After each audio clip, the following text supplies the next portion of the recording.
only me! Hello and welcome to another Fantha Tracks review. I'm Dave, and if this is the first time you've ever visited our channel, please hit the subscribe button. Today I'll be looking at the EFX Biker Scout helmet. Oh, ow, my nose!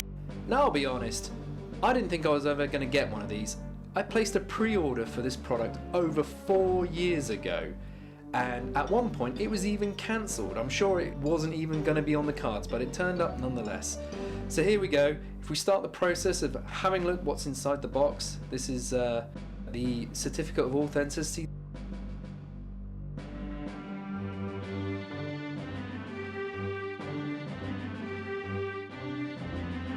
There's a nice chunk of polystyrene there. It's a cardboard box, I think I'll have that later. Maybe use that for bed tonight.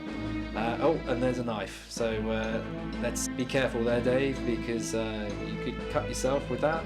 There's not an adult supervising you. According to the EFX website, the new officially licensed limited edition Biker Scout Trooper helmet will be one of the most accurate reproduction of this incredible helmet produced to date. It has all the pedigree of the Legend Edition line, since the master molds were made from the original master tools Industrial Light and Magic used to make the screen-used helmets. There is no digital scanning or 3D modelling used, only original parts and tooling. They've even used an original decal sheet from Industrial Light and Magic to make the markings and the symbols that are seen on the helmet. The original helmets made were in vacuum formed ABS. The EFX Limited Edition helmet is made in high quality hand-laid fiberglass. The master patterns were made from the original wood patterns made by Industrial Light and Magic. They are limited to 750 pieces worldwide, using quality fiberglass, plastic and metal construction. The front visor pivot opens. It's a full 1:1 scale replica. It's got fully padded interior, an EFX display base, numbered plaque and prop story and certificate of authenticity. Once taken out of the packaging, you can see that there's the helmet and the stand unassembled inside. So the stand does need a little bit of assembly. This might be confusing for me a little bit. Maybe I think it's food. Is it edible? No. Do I smell it? No. Looking at the helmet itself, nice close up. Front on, it looks spot on, just like you'd expect to see from the original prop. You've got the nice detailing there around the sides and also around the back of the helmet as well, just like you would see it in the film. This really is a display item to enjoy and would look amazing in anyone's collection. Nice close up there of the front mouth plate, and if we look at the side, it opens up. Inside there is an elasticated chin strap. Now I actually nearly took my teeth out when I got a phone call from Posh Chewbacca earlier today. I was wearing the helmet to answer the call, and yeah, it sprang back and hit me in the face. If you look down the sides there, the air vents, it's actually like a material lining, so it's more for helping with the airflow into the helmet. They're not actually filled in at all. If you look at the top of the helmet, there is a huge gap here though. I mean, I can get my whole thumb in that area there, and really if you were to look at photos of the original props, they weren't like that at all.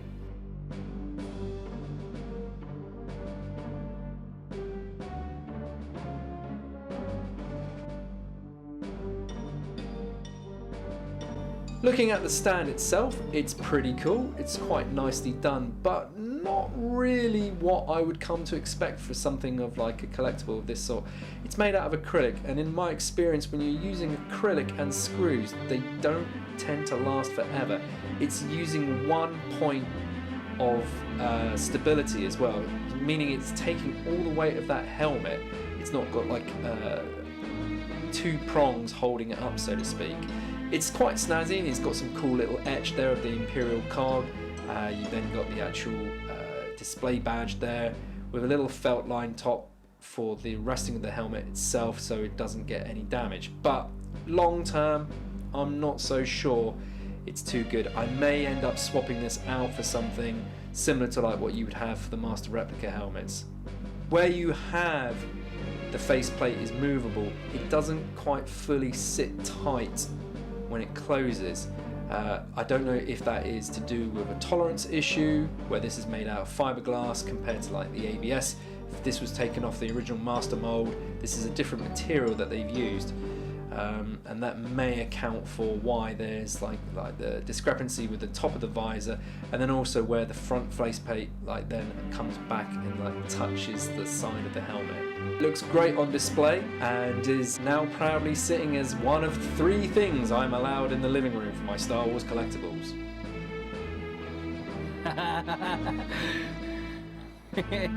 Well, man, I feel like Rick Moranis. I'm not really like a trooper kind of guy, but like, look at this. It is. Oh god! It's Snapchat.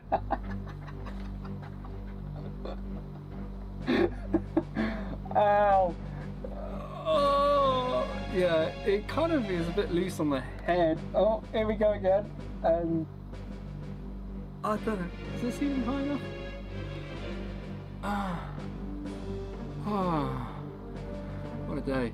And this thing is elasticated, so it like sits there, but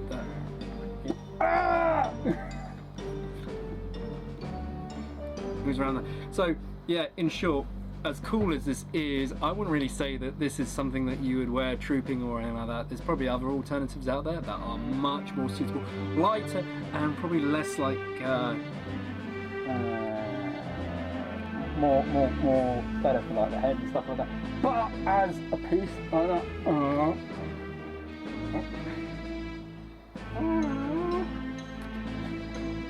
but as a display piece, I think it's very, very cool. Despite its shortcomings, where we mentioned about like this bit here, and like you've got this, I'm never going to be looking at it like that.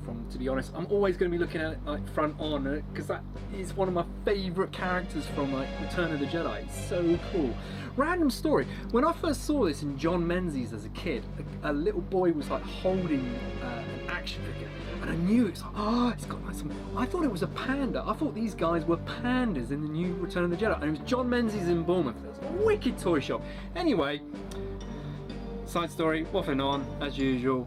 My name's Dave, reviewing the EFX Biker Scout helmet for Fantha Tracks. I hope you've enjoyed this video. If you have, please like it and hit subscribe to the channel for more updates as we get going on. And also, let us know if you've got one of these or what you think, or if you've got other alternatives, you know, like a comparison. I think this is dead cool. And like I said, it's one of the very few that I've got on display in the house, that I'm allowed to display in the house. But yes, thank you very much for watching, and we'll see you soon.